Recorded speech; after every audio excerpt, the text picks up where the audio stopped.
बेटा चैप्टर आपका चल रहा है बायोमोलिक्यूल्स। बायोमोलिक्यूल्स में आज हम करेंगे न्यूक्लिक एसिड्स।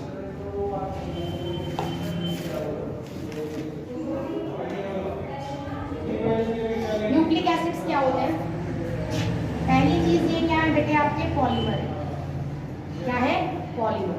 पॉलीमर का मतलब क्या होता है? पॉली मतलब पॉली प्लस मर। दो चीजें आपको यहाँ नजर आ रही है। पॉली का मतलब होगा बेटे मैनी, मर का मतलब होता है यूनिट्स। एक ऐसी चीज जो बहुत सारी यूनिट से मिलके बनी है उसे हम क्या बोलते हैं? पॉलीमर। फॉर एग्जाम्पल जैसे मैं यहाँ पर ये ले लेती हूँ, तो ये मेरी आपकी बहुत सारी लंबी यूनिट है जिसके अंदर 7-8 यूनिट्स मैंने जोड़ दी, ठीक है बेटे। तो ये काफी सारी यूनिट्स जुड़ के बना है, तो इसे हम बोलेंगे पॉलीमर। और ये एक यूनिट जो बार बार रिपीट हो रही है इसे हम बोलेंगे बेटे मोनोमर। क्लियर मेरी बात? तो अगर ये पॉलीमर है न्यूक्लिक एसिड्स तो इसका कोई ना कोई मोनोमर होगा। करें उसे।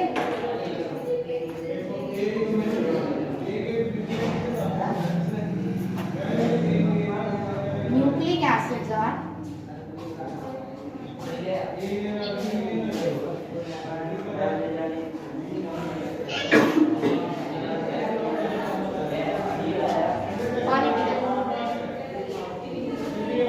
न्यूक्लिक एसिड्स आर मैक्रोमोलिक्यूल्स, या आप कह सकते हैं biomolecules present in living organisms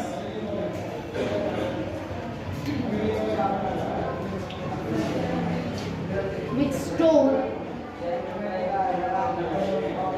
and transfer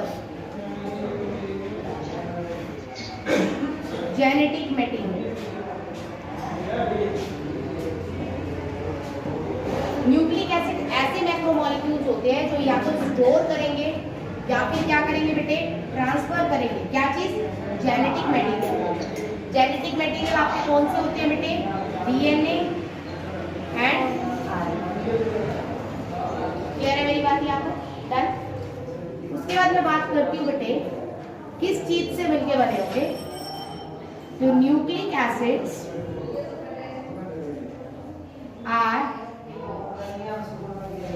polymer of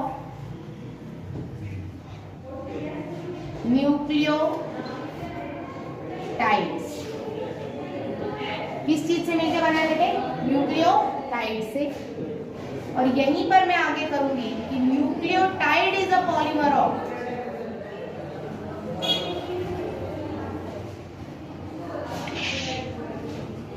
nucleoside and phosphate ion. तो आप मैं ये कह सकती हूँ बेटे कि न्यूक्लियोटाइड कैसे बनेगा? न्यूक्लियोसाइड में अगर आप फॉस्फेट आयन ऐड कर देंगे तो आपका क्या बन जाएगा बेटे?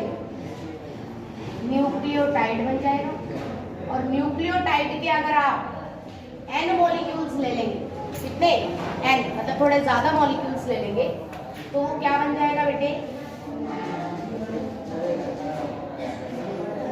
Nucleic acids.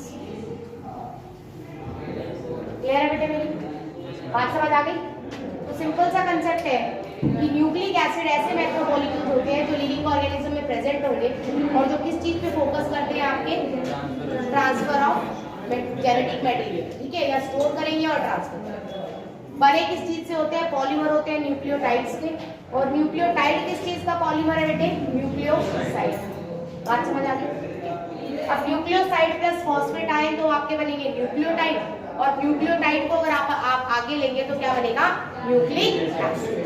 Is that clear?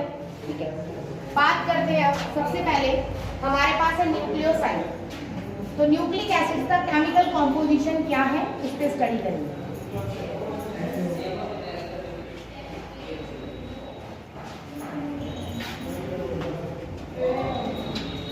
तो यहाँ मैं सबसे पहले ले रही हूँ बेटे केमिकल कॉम्पोजिशन।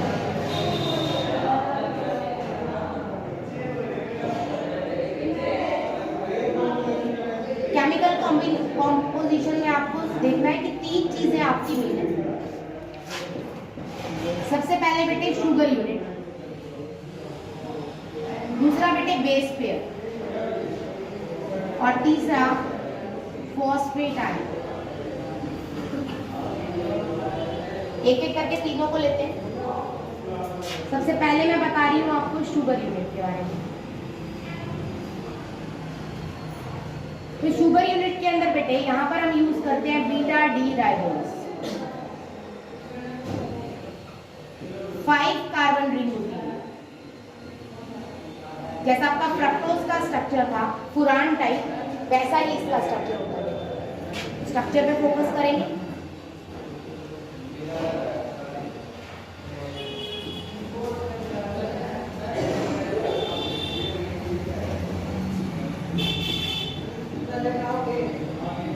एक चीज क्लियर है बच्चे यहाँ पर, this is your carbon first. तो OH ऊपर की तरफ है तो बीटा आ गया, और OH अगर नीचे की तरफ होता तो क्या आ जाता, अल्फा। क्लियर है मेरी बात? इसको बोलते हैं बेटे, ध्यान से देखिएगा, मैं 2 यूनिट बना रही हूँ, एक और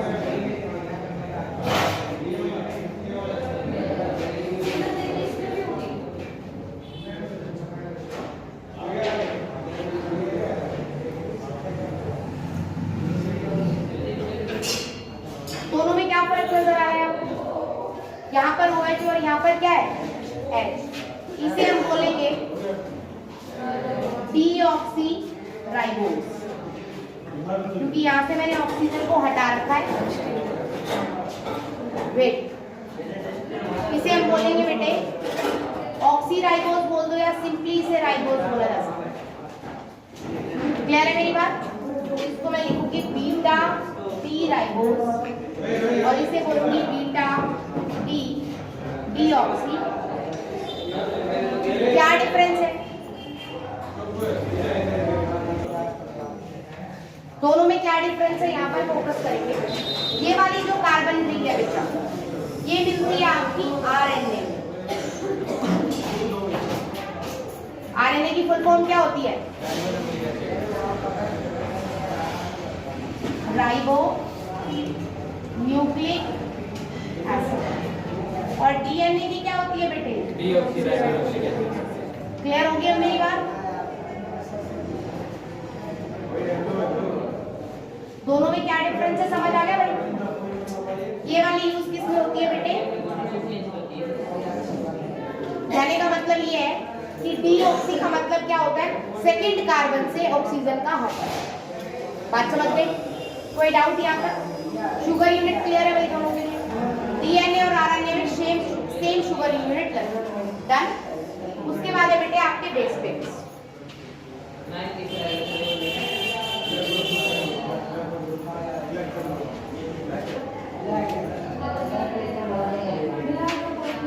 सेकंड पॉइंट है बेटे बेस पेयर्स। आपके बेस पेयर्स का मतलब क्या है? ये नाइट्रोजीनियस बेस होते हैं बेटे। किस चीज के बने होंगे? नाइट्रोजन। कौन कौन से होते हैं बोलिए? सबसे पहले एडेनाइन और गुआनाइन और साइटोसाइन और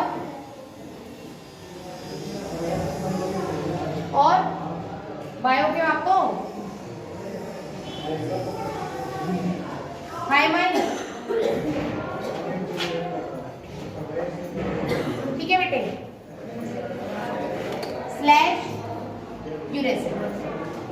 अब यहां पर भी जो डिफरेंस आएगा वो DNA और RNA के लिए ही है।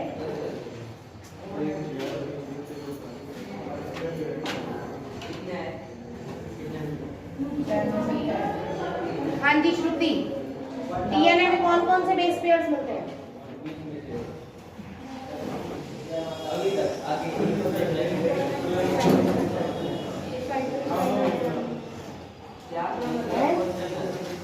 चलो ये भी बता बता देती हूँ मैं कि यहाँ पर आपके 4 बेस पेयर होते हैं, ए, सी, टी और जी। बॉन्डिंग किस किस के बीच में होगी?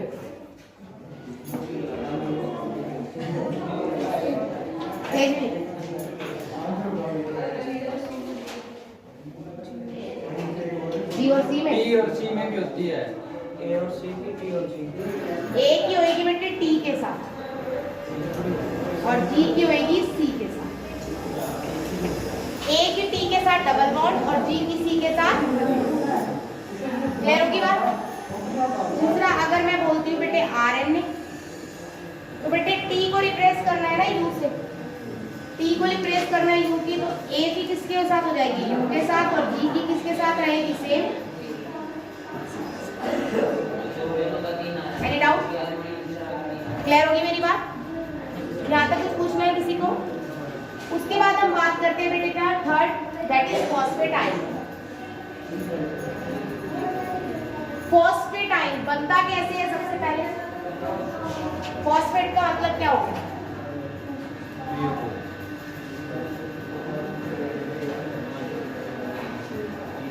बोलिए। आपको एसिड पता है बेटे, H3PO4 क्या बोलते हैं इसे? Phosphoric acid. और आपको पता है एक एसिड के जब भी हाइड्रोजन एलिमिनेट करते हैं तो लास्ट में क्या लगता है? 8। तो PO4 3 नेगेटिव और क्या बन जाएगा ये? Phosphate ion. क्लियर है? तो आपका थर्ड जो इस्तेमाल होगा वो क्या होगा? Phosphate ion. क्लियर? तो सबसे पहले मैंने क्या बनाया था बेटे? न्यूक्लियोसाइड। तो अब हम देखते हैं स्ट्रक्चर ऑफ न्यूक्लियोसाइड।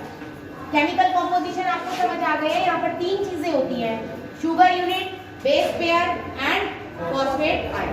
ठीक है, अब बात करते हैं बेटे स्ट्रक्चर ऑफ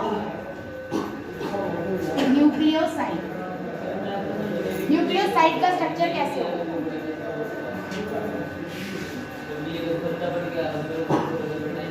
आपने ऐसे शुगर यूनिट बनाई थी बेटे?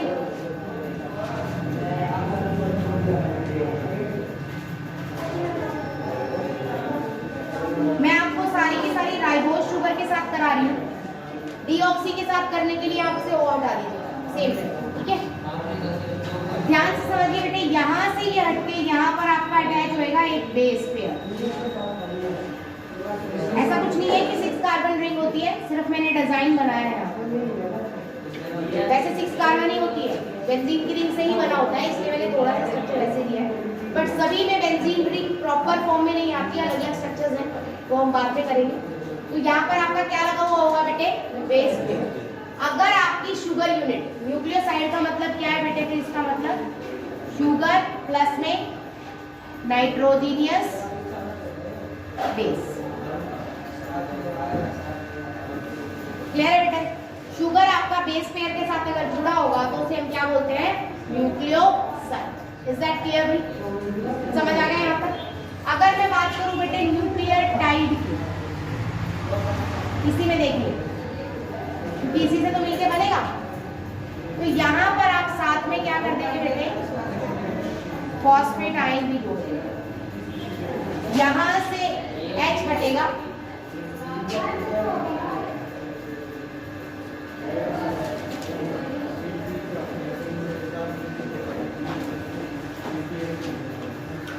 देखिए भाई, PO4 3 नेगेटिव था, यहाँ पर भी नेगेटिव था, वो नेगेटिव इसके साथ बॉन्ड बना के स्टेबलाइज हो गया और आपका PO2 नेगेटिव रह गया। क्लियर होगी मेरी बात?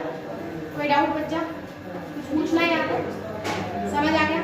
तो न्यूक्लियोटाइड का मतलब क्या है? Sugar plus nitrogenous base plus phosphate ion. और न्यूक्लियोसाइड का मतलब क्या है? शुगर और मतलब फॉस्फेट आयन नहीं। क्लियर है मेरी बात? ठीक है, तो अगर मैं सिंपल लैंग्वेज में लिखूं तो क्या मैं ऐसे लिख सकती हूँ कि शुगर के साथ बेटे कनेक्टेड है क्या चीज? ध्यान से देखिएगा, शुगर के साथ कनेक्टेड क्या है? फॉस्फेट। और शुगर के ऊपर कनेक्टेड क्या है बेटे? बेस। इसके साथ फिर एक शुगर कनेक्टेड है, जिसके साथ क्या कनेक्टेड है बेटे? फॉस्फेट और ऊपर क्या कनेक्टेड है, ये पावर। ये आपका क्या कहलाएगा बेटे, न्यूक्लिक। क्लियर है, कोई डाउट यहाँ तक? ये आपको एक फॉस क्या दिख रहा है, न्यूक्लियोटाइड। ये आपको दूसरा न्यूक्लियोटाइड दिख रहा है बेटे। वो बॉन्ड या वो लिंकेज, लिंकेज का मतलब बॉन्ड ही होता है, जो दो न्यूक्लियोसाइड्स को, दो न्यूक्लियोटाइड्स को क्या करेगा, ज्वाइन करेगा, उस लिंकेज को हम बोलते हैं फॉस्फोडाइएस्टर लिंकेज।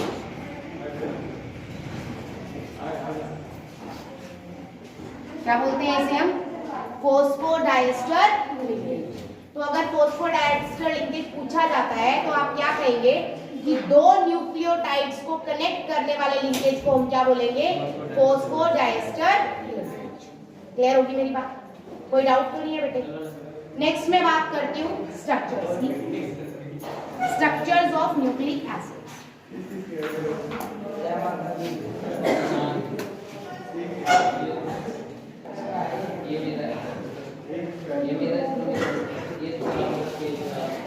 तो दो तरह के स्ट्रक्चर है बेटे, पहला है प्राइमरी स्ट्रक्चर।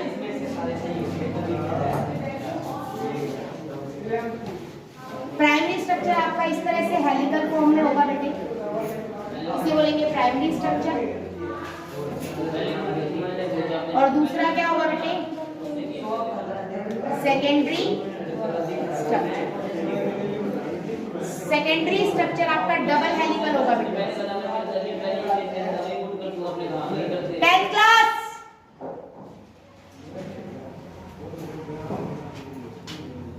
ये आपका होगा बच्चा डबल हेलिकल और ये होगा सिंपली। ये वाला स्ट्रक्चर आप याद रख सकते हैं, वॉटसन एंड क्रिक ने प्रपोज किया था। डबल हेलिकल स्ट्रक्चर के बारे में किसने बताया था, वॉटसन एंड क्रिक। क्लियर है मेरी बात? जे वॉटसन एंड एफ क्रिक, अगर पूरा नाम आप याद रखना चाहें तो जे वॉटसन और एफ क्रिक ने बताया था। ड्यू टू, आपको पता है क्वालिंग किस वजह से होती है, हाइड्रोजन बॉन्डिंग हो सकती है बेटे, और डाइसल्फाइड लिंकेज हो सकती है, और आयनिक अट्रैक्शन हो सकती है, या weak van der Waals forces. किसी भी वजह से क्वालिंग हो जाती है और आपके दो तरह के स्ट्रक्चर्स बनाती है, primary structures and secondary structures. कोई डाउट यहाँ तक? क्लियर हो गया अच्छे से यहाँ तक? कुछ पूछना तो नहीं है भैया? उसके बाद बात करते हैं आरएनए के टाइप्स की। मैम ये खाली हेलिकल वाला किसने दिया था? इसके लिए ये मुझे कंफर्म करके देखना,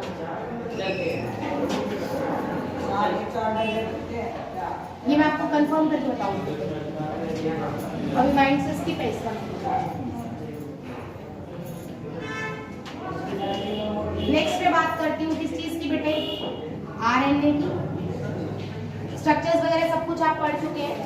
यहाँ पर आपको एक टॉपिक अलग से देखना है, क्योंकि डीएनए की कोई टाइप्स नहीं है, लेकिन आरएनए के टाइप्स। आरएनए आपके 3 टाइप के होते हैं बेटे, एमआरएनए, आरआरएनए और टीआरएनए। ध्यान से समझिएगा बेटे। एमआरएनए को क्या मिलता है, मैसेज मिलता है बॉडी से, बॉडी से नहीं, डीएनए ही मैसेज देता है वैसे में। तो मैं इसको सिर्फ क्या मिलता है बेटे, मैसेज मिलता है कि प्रोटीन सिंथेसिस करने हैं। तो एमआरएनए सिर्फ मैसेज लेने का काम और उस मैसेज को ट्रांसफर करने का काम करता है। तो इसका काम क्या होता है, receive message and receive and transfer message कर लीजिए डायरेक्ट। ये मैसेज को लेता और क्या करता है बेटे, ट्रांसफर करता है टू किसको बेटे, आरआरएनए। समझ आ रहा है आज? क्लियर है भाई? ये मैसेज लेगा और क्या करेगा, उसे सिर्फ ट्रांसफर करेगा। आरआरएनए को हम बोलते, ये क्या करेगा बेटे, पहले नाम लिख लीजिए, इसका काम लिख लीजिए। इट प्रोड्यूस या synthesize proteins and transfer to tRNA.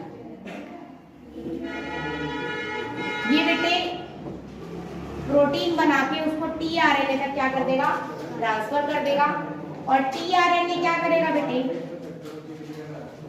Transfer to body जिस पार्ट को रिक्वायरमेंट है वहां पर पहुंचा है। क्लियर है मेरी बात? तो mRNA का मतलब M stands for messenger, R stands for ribosomal, T stands for transfer. Clear है? कोई डाउट यहाँ तक? mRNA जो सिंथेसिस कर रहा था प्रोटीन की, mRNA का सिंथेसिस कर रहा है। आप बोल रहा था मैंने कहा है ये सिर्फ डीएनए से मैसेज रिसीव करेगा कि प्रोटीन सिंथेसिस करना है और उसको ट्रांसफर करेगा उस मैसेज को आरआरएनए को। आरआरएनए प्रोड्यूस करेगा प्रोटीन्स को और उसको ट्रांसफर करेगा टीआरएनए के पास और टीआरएनए वहां ट्रांसफर करेगा जहां से प्रोटीन की नीड स्टार्ट हुई। क्लियर है मेरी बात? कोई डाउट भाई फंक्शंस में? क्लियर हो गया अच्छे से? कुछ और पूछना है? ठीक है, थोड़ा बहुत और कर लीजिएगा। जैसे आरएनए और डीएनए में डिफरेंस कई बार आ जाता है, तो आरएनए जनरली मेमोरी कंट्रोल वगैरह का काम भी आरएनए करता है कि आपकी मेमोरी को शार्प करने का काम आरएनए करता है। तो छोटे मोटे जो यूजेस है वो आप पढ़ लीजिए। ठीक है, ये चैप्टर आपका फिनिश हो गया।